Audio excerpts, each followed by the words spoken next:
How's everybody's Lenten disciplines going? Huh? Our penances, our fastings, those things we give up, huh? Our extra prayers, our almsgiving. Of course, today we have our second collection in support of the Catholic Relief Services. An opportunity, I might suggest, for some extra almsgiving. How's our disciplines going this Lent? We're a little more than halfway through, right? We celebrate Laetare Sunday today. I don't know what you're thinking, huh? Better Laetare than never. Oh, sisters, well, thank you. So, and I know what you're also thinking. Right? You're thinking, why isn't he wearing the rose vestments, huh?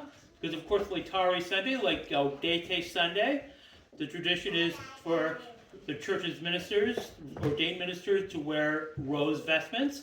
And I had brought lovely rose vestments from Bethany last night, and they're hanging safely on a hook in Trenton. As I said last week, sisters and brothers, you may recall, it's tough to remember things. It's easy to forget things. We call this Laetare Sunday, right? We get that word from the Latin word meaning rejoice, right? We get that from the entrance antiphon that we chant at the beginning of Mass. Rejoice, Jerusalem, and all who love her. We read that from Isaiah 66, 10 through 11. The Latin typical edition renders that Laetare Jerusalem, et conventum facite omnes qui diligitis eam.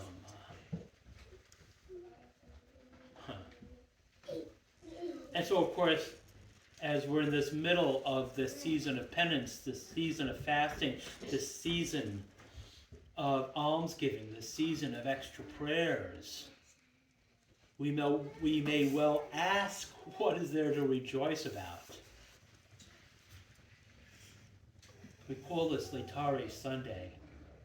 We call this a Sunday for rejoicing. You know, through the course of these disciplines that we've assumed for this 40 days of Lent, our penances, our fastings, our almsgiving, our extra prayers, hopefully we've become more acutely aware through the course of our life of how easily we add infidelity to infidelity, how naturally we practice all the abominations of the nations, how frequently we prefer darkness to light because our works are evil, how often we sit by the streams of Babylon, the streams of our sinfulness, the streams of our doubt, the streams of our fear, the streams of our confusion, that we sit by the streams of our Babylon and weep. But we also know, sisters and brothers, as we look at the one lifted up, that we do have a reason to rejoice. We do know just in a couple of weeks, sisters and brothers, when we recognize him lifted up, conquering death and conquering the tomb, that we have a reason to rejoice. Because God, who is rich in mercy, because of the great love he has for us, even when we were dead in our transgressions, brought us to life with Christ. We have a good reason to rejoice, sisters and brothers. Because everyone who believes in him might not perish, but might have eternal life.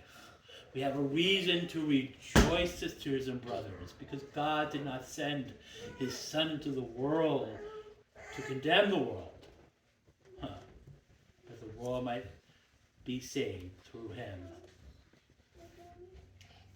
We take our Lenten disciplines seriously, even when we struggle with them, especially when we struggle with them. We take this season of penance, the season of fasting, the season of almsgiving, the season of extra prayer seriously. But in the end, we know we have great cause for rejoicing. That in our penance and in our rejoicing, we may with eager devotion, we may with eager faith hasten toward the solemn celebrations to come. Laetare Jerusalem, et conventum facite omnes qui diligitis eum. Rejoice, Jerusalem, and all who love her. Gaudete cum Laetitia, qui in tristitia fuistis. Be joyful, all who were in mourning. Ut exultatis et septiemini ab uberibus consolatationes vetre. And exult and be satisfied at her consoling breast. Praise be Jesus Christ, now and